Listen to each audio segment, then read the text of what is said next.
Hey, what's up, guys? Mr. Free Coiner coming back to you again today. Hope you guys are doing well and taking care of yourselves. Okay, so I know you guys are just as excited as I am. We're still having to wait, but I did mention this the other day. Like I said, I just don't see anything uh, like extremely big happening until after the holiday. There are just some other things that I'm seeing here that kind of point towards that as well. It just, like I said, it just makes sense for some of the things that need to happen to kind of get this cut. And I mean, and it's not necessarily even related to things that are going to be pushed out there. It's just the market moves when it moves, right? We don't know when that's going to be. There are a lot of things that we try to attribute it to, but it's not necessarily related. XRP is one of those things. I mean, it's not just XRP; it's the whole market. But speaking on XRP, and someone mentioned in my last video about the fact that it's not institutional uh, activity that makes the price rise. Yes, obviously, I know that.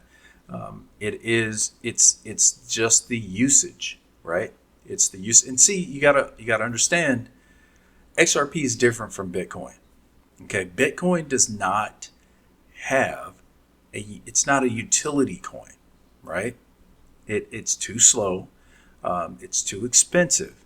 But see, XRP is very different.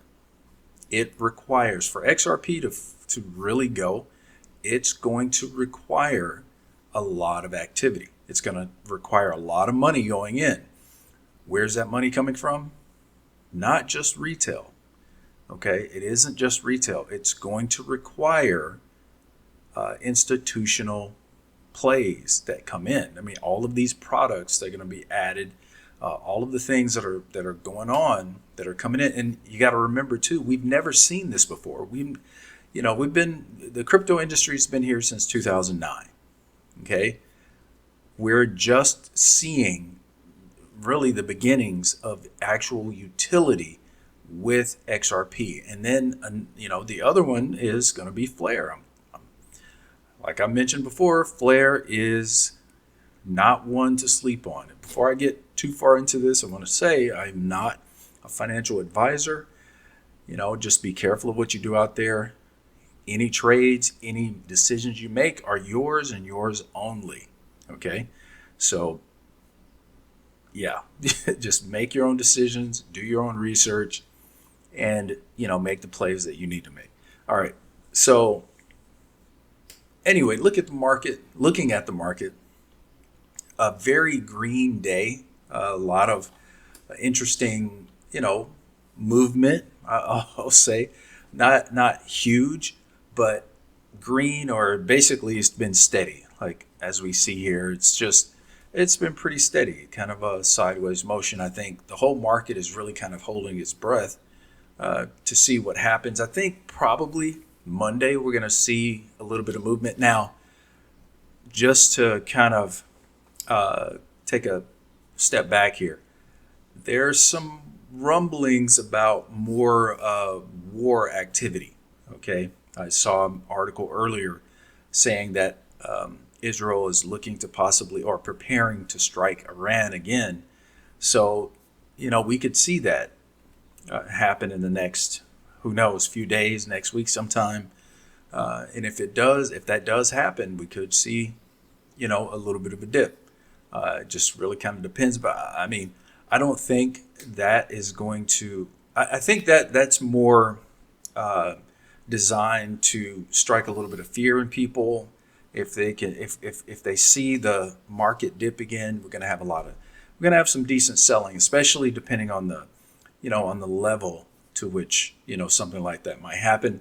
I'm not saying it will. It's just something we have to consider. It is a possibility. Okay, so enough about that. I just wanted to go over a few things and also remind you guys, we are in very early. There are things going on in the background that are not being talked about. Companies don't owe us any access to what they're doing. We're not going to necessarily hear about anything. If we do, it's coming from someone who is allowed to speak about it. All right. So just remember, we do not have the ability to know exactly what is going on in the background. All right, guys. So just keep that in the back of your heads. There are a lot of things, a lot of moves being made that we're not going to see until the price just goes absolutely bonkers. All right. And I'm gonna show you some of that. Just let you listen to a video that's pretty interesting. And someone, I just ran across him. Anyway, I'll get to it.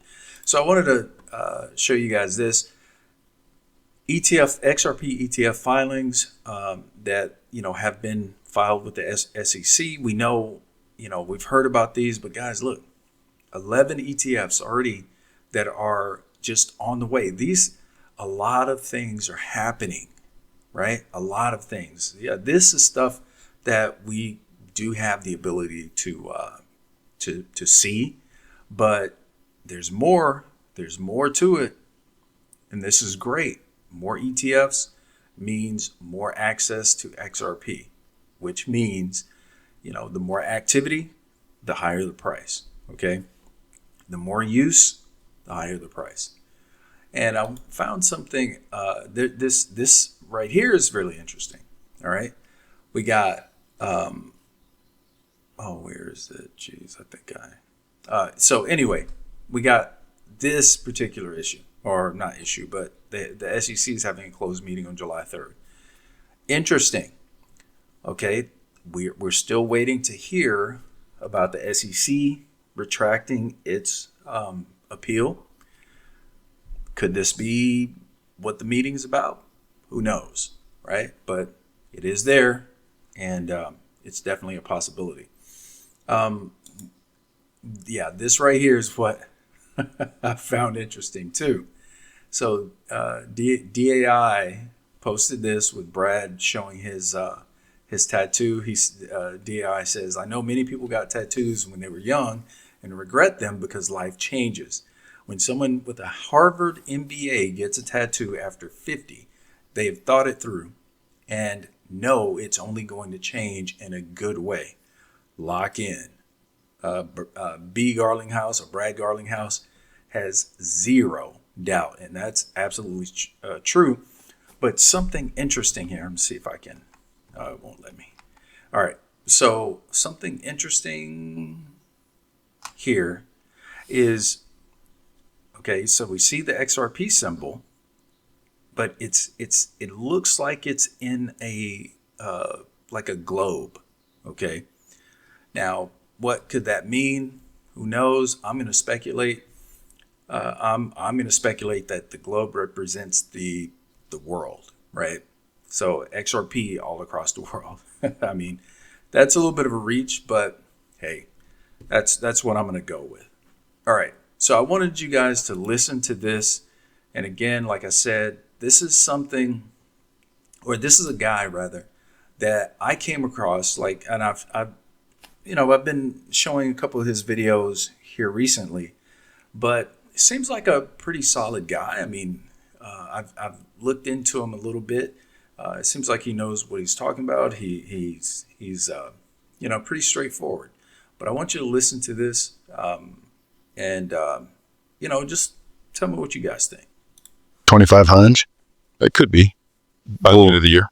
Like guaranteed in your mind. Like if it ain't done by 2 years, it doesn't matter. So the reverse carry trade, like these things that I've mentioned, these are catalysts that have to transpire. Like those things, Are they coming? They are on the doorstep. Are they inevitable? They're inevitable.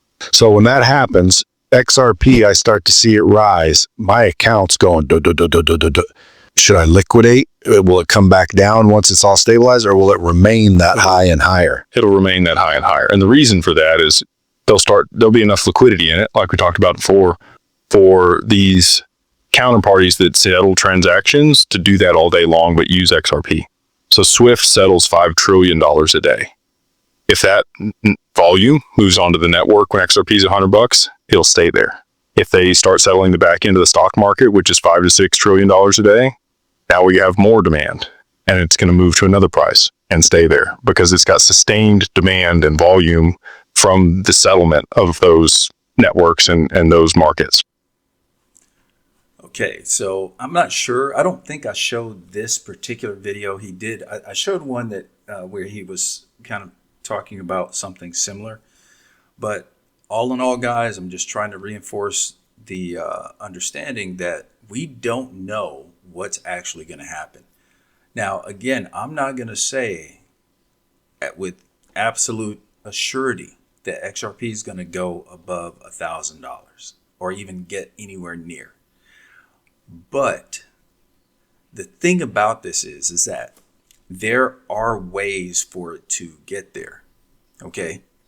And my whole point in this is to make you consider it and prepare accordingly. Okay. I know a lot of people are just ready to totally, sell and just be done with it. But the way I'm approaching this is I'm going to sell some XRP, right? Without a doubt. But am I selling all of it?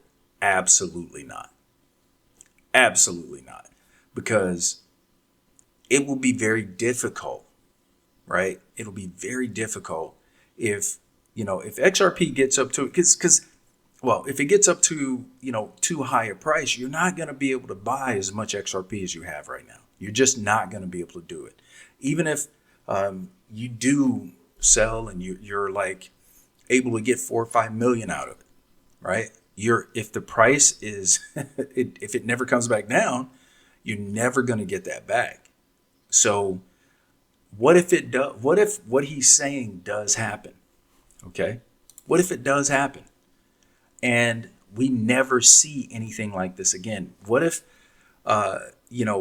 the whole purpose of all of these, shenanigans that are going on in the world, to get people kind of shaken out of XRP, because what's happening is you see all this FUD, you see a lot of people talking.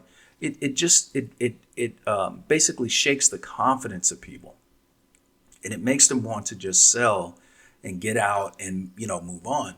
But just imagine you sell, like 95% of your bag, right?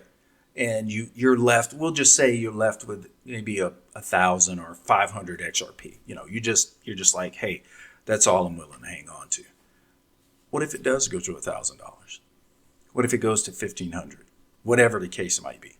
Again, I'm not saying it will.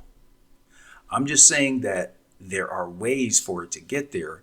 Therefore, it is a possibility. So you have to be prepared for that.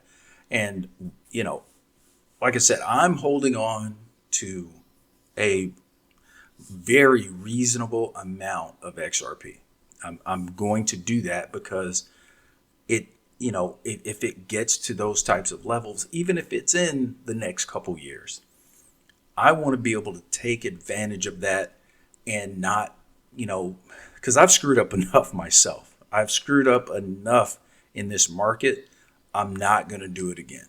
And all I'm trying to do is just get you guys to consider, that this is a possibility, and just, hey, don't make that mistake is all I'm saying. And again, it's your decision, completely your decision. If you want to sell it all, hey, so be it. It's just, like I said, this is just something to consider. Yeah, that was all I really had to say, guys. I just wanted to get out, get up here. Again, not a whole lot going on today, especially, we're going into Sunday. Definitely probably going to be very dead tomorrow. But I think this week is going to be interesting. And definitely after the holiday, I think we have something very, very nice to look forward to. Now, I'm not saying that on Monday after the holiday something's going to happen. Who knows when. I'm just saying that I believe nothing significant, like super significant, is going to happen before the holiday. But again, I could be wrong. I don't know. I'm not privy to all of the, inside information. I'm just, throwing it out there. So, as to get you guys to consider it as well. Yeah, that's really all I have to say. A lot of really, again, interesting stuff. I think this is pretty damn interesting. Close meeting. And again, this is on the 3rd, right? I'll tell you this. I fully believe we're not going to hear anything from the SEC until at least the 3rd. Until at least the 3rd. We're not going to hear that they've dropped the lawsuit until the 3rd, or possibly after the holiday, because I'm not saying any one event is going to make things get going, right? But I get the feeling that they're trying to gather up all of these things so it can be released, kind of at once, to just add to the hype, add to the momentum, and then get things started. Again, so many different things going on. I feel like also we're going to hear about things that we haven't even considered, haven't even had any foreknowledge of. After this holiday, I think I'm really expecting some interesting things to really start coming out and get released. So I don't know. Hold on to your hats, guys. Keep your eyes open, heads on a swivel. We're going to get there. And all we have to do is just continue to be patient, just a bit longer. And I think we're about to be rewarded for these, the better part of a decade waiting. All right, guys. So anyway, that's all I have for you. I hope you guys enjoyed it. If you haven't done so already, please hit that subscribe button and the post notification button, as well as the like button. Don't forget that one. And come back and see me again. Until next time, this has been Mr. Freecoiner. Take care of yourselves, and God bless.